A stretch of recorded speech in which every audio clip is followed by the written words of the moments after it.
Okay, so I'm going to get this thought out of my head before I respond to Ricky because it's stuck in there and I got stuck between the two things I was going to say. So I expect Trump to do a lot more stuff for pro-business. He did say that he was going to end some of the trade deals that were done under Obama, but he did expand like certain businesses overseas and stuff like that, like Carrier and stuff like that. Overall, I think he's going to do a good job when it comes to like business and stuff like that in his second year. However, when it comes to like immigration and foreign policy and stuff like that, I don't see stuff getting much better. I think it can only get worse from here. First off, he doesn't have advisors who are exactly the most anti-military and most anti-military action and stuff like that. So that's not going to help. But yeah, I could definitely see that getting worse under his presidency. So we'll see. I actually think that, I have this feeling that he's not going to, pass more tax cuts and stuff like that. I don't know. I feel like, I don't know. I really don't see him being more pro-business. I feel like he's going to do even worse from now on. That's just how I feel about it. Well, I hope he's more pro-business, like you said, but we'll see. I hope that things are better and stuff like that. I hope he does a good job, but he's Trump. Yeah, it's like he's such a wild card, He is a wild card, and that's what people knew that they were signing up for when they voted for him for president. Would you vote for him for a second term if the election was today? Oh, today? Well, who is he going against? Like you need to... Well, let's say, there was a poll earlier on Politico that said the top Democrats people would like to see run against Donald Trump. And the top on there, they didn't even have Bernie Sanders included in the poll because, it's Politico and they're all pro-establishment. Pro-establishment. But they had Joe Biden as the top. So let's just say, for example, Joe Biden decides to come out of the woodwork and run against Trump. You don't have to vote for those two either. You could vote for third party. But would you vote for Trump? Oh God, probably not. I probably if you're asking, I'll give you two answers. If you're asking between like Trump and Biden, I probably pick Trump just because I'm not a Biden guy and I didn't like Obama's presidency, and I feel like he'd be like just a continuation. But if it's like Trump, Biden, and like let's just say Amash or something like that as the third party guy, I'd vote for Justin Amash in RP. Well, honestly, who I think is going to run for the Libertarians in 2020 will be Larry Sharp, and he's good too. I'd like to see him, but I wouldn't vote for either of them. And I don't think it's going to be Bernie, and I don't think it's going to be Biden. I think you might be looking at somebody. It's not going to be Oprah, thank God. I hope it's not, anyways. You never know, though. You never know. No, you never know with them. Yeah, it could be like somebody more like Kirsten Gillibrand, or it could be somebody like Kamala Harris, maybe, or something like that. I'll tell you who I would like to see run. There's this person from Hawaii. Yeah, Tulsi Gabbard. Yeah. Tulsi Gabbard, thank you very much. Yeah. I would love to see her. She'd be the one Democrat I'd vote for. Yeah, I think maybe I'd vote for her over Trump if I had to. If I were between those two, but I don't know. Yeah, no, it's not going to happen, sadly, because the Democratic Party and the DNC. Oh, they'll screw over like they did with Bernie. Yeah, I could see Bernie running again in 2020, but I don't know if he'd make it, knowing how corrupt the DNC is. I think he would. I don't know. You think so? Yeah, I think Bernie would garner enough support. But I don't know if the DNC would let him win. That's the thing. I definitely think he'd get the votes, but would they rig it again? That's the question. Maybe they'll put up Biden if he runs. But you got to think about it. He'll be like 79 or 80. What's his physical state going to be like? Is he going to be alive? Yeah. I don't know. I'm finding it right here on National Review. Because I was going to talk about what Ricky was talking about the Wonder Woman thing. I'll try to link the article down in here. In terms of my grade with Trump, I would probably give him a D. Yeah, he does maybe D minus. I don't know. He's not awful. He's not like what everybody thought he was going to be and everything coming in, but he is in many ways still, and he's not. Wait, what did I say for him again? Didn't I give him like a D plus or or a C minus? Oh yeah, that's right. Yeah. Yeah. I was like, wait a minute, what'd I give him? This movie is certainly a feminist allegory, but it's also true. Controversy. Let's see what more vowels. Wonder Woman had a huge opening. I'm trying to like find it because I this was the exact article I looked at earlier, like a couple months ago. It's a masterpiece. It was talking about so it's talking about feminism in some sort of way here with this, and how it didn't go together with that. So it's a masterpiece of that.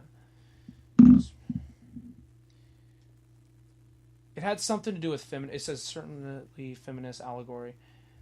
There was something going on between a lot of people who were against what she wanted and like feminism here. I thought it had to do with like her being part like of the Israel Gaza, like being part of the Israel military. And I still think that's involved with it, but there's also something with feminism here as well.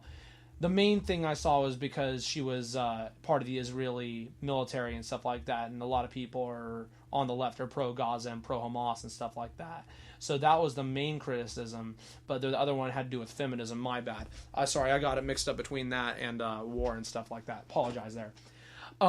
Okay, so that pretty much sums up everything I wanted to talk about with you, Al. The only other thing I want to talk to you about before I let you go is now that we live here in California, and in 2016, everybody voted for yes on Prop 64 to legalize marijuana here in California. I'm not sure if you've seen any of the stories yet. If you have, feel free to comment on them. I'll let you know what they are here in a second, but just give me your thoughts on California legalizing marijuana. Do you think that they did it good? Do you think it's a good thing? Do you think they did it the right way? Do you disagree with it? What are your thoughts on it? I think it's great that they legalized marijuana, and the fact that we're like the largest state, so we definitely be like, I think the Young Turks said something like we'd be like basically a role model for other states to kind of legalize it too.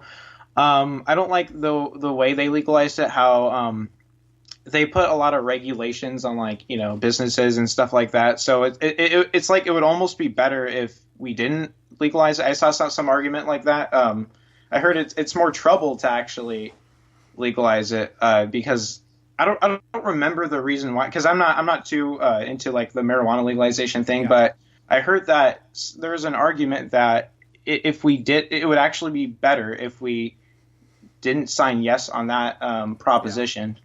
I don't remember do you know what I'm talking about? Yeah, I know what you're talking about. Yeah. Well, I mean, I actually almost have the same opinion as that, honestly. Like, for me, I actually thought it was just because it was in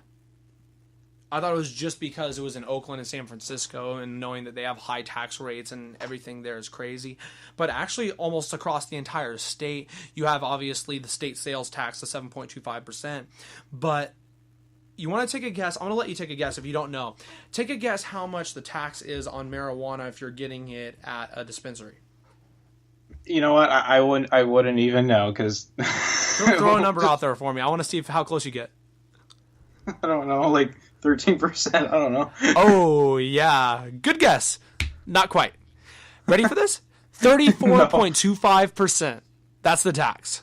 Damn, that's crazy. Yeah, and here's my thing. Like, if you're going to try to legalize marijuana, one of the main goals, if you're going to try to legalize marijuana, is getting rid of the cartels, getting rid of the violence, getting rid of all of the bad drugs that are created by the cartels, because what they do is they create worse forms of versions of the drugs, like synthetic marijuana or synthetic heroin and stuff like that, and it just makes the drugs worse, which makes them more dangerous and deadly and stuff like that. If you're trying to beat out the cartels, don't tax the hell out of the drugs. Just right. Like, I understand government's never going to listen to me on this because they're government, but you gotta do stuff the right way. If personally, they're never going to do that, which is why I'd say it'd be better to keep it illegal, in my opinion, if they're going to legalize it this way. But I would love to see just all drugs across the line decriminalized. That way people have the choice to do what they want with them. That way people can sell them if they want. we're never going to get to a point where you don't have to have a license to have it for a business or anything like that. So unfortunately, if you're going to decriminalize it, there's not going to be really many dispensaries out there. But that way you at least don't have people that are criminalized for it and stuff like that all the time. We spend so much money on criminalizing nonviolent drug offenders. That is why we are one of the most, in fact, we are the most we have the most criminals in jail than any country in the world. And it's awful. We could be spending our money on so much better things than just that. And the amount of like people in jail and prison that have just, like especially in the South, they just did marijuana, or they just sold marijuana. It's like it's a freaking plant that makes you, happy and loopy. It's and another thing to talk about that crazy. is obviously now, speaking of Trump and everything, you have Jeff Sessions, this dumbass over here, our attorney general, who is trying to say all to the states, even medical marijuana, no, I'm going to put all of the freaking federal rules on you and stuff like that. Now, luckily, nothing's happened yet, but I wouldn't be surprised if something does. Like, that's awful. I know. It's like... I mean, I didn't think people who elected Trump really thought he was going to do anything on the war on drugs, but it's not about I didn't that. think he It's was just really about going to he's a touch it. conservative. You need to be pro states' right. That's the whole point of being conservative. I totally agree, and it's funny because he was very pro states' rights when he was talking about like the Confederacy and stuff, like how the Civil War was a war for like states' rights or something like that. But then he's not pro states' rights when it comes to legalizing marijuana. It's like you got to be consistent.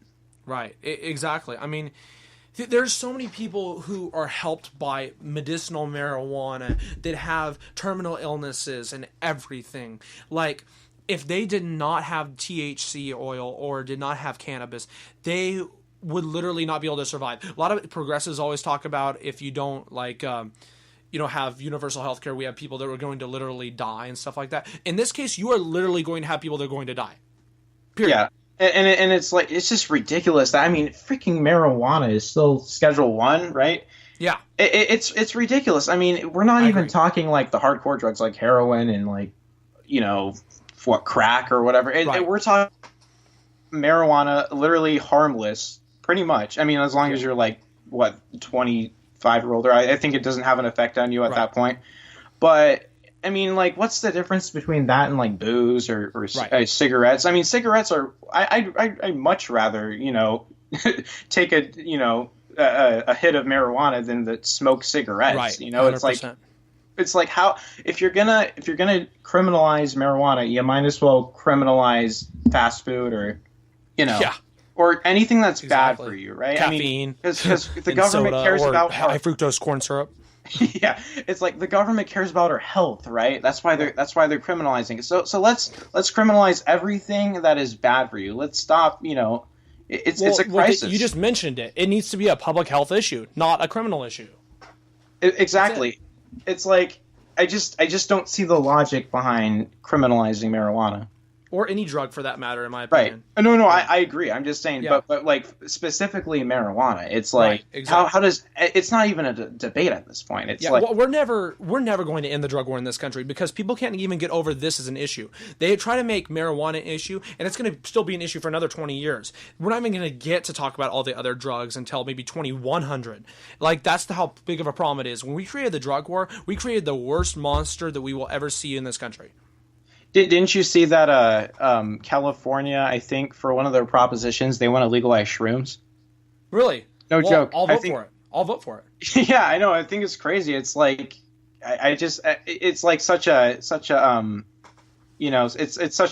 one up from leveling or from legalizing marijuana. It's like whoa, you're jumping to shrooms now? To give you an idea of like where I'm at on this issue, somebody asked when I had my show back at the high school. At the end, and it was supposed to be a joke, ironically, say, hey, Aaron, what do you think about legalizing meth? Because we were talking about legalizing marijuana on the show. And I said, yeah, let's do it.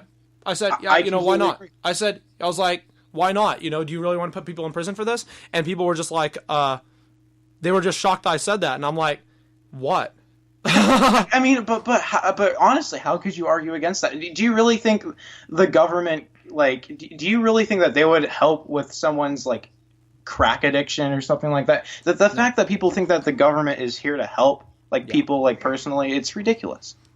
Yeah. All right, so we're going to go ahead and The only thing left I want to do is I want to talk about what we missed during the show. There's a couple things I was thinking of that had to relate to things we talked about earlier. But this is the end of part 6 of it, so I'm going to get part 7 going. Part 7 will be the final part of this podcast, and we'll be right back with you guys.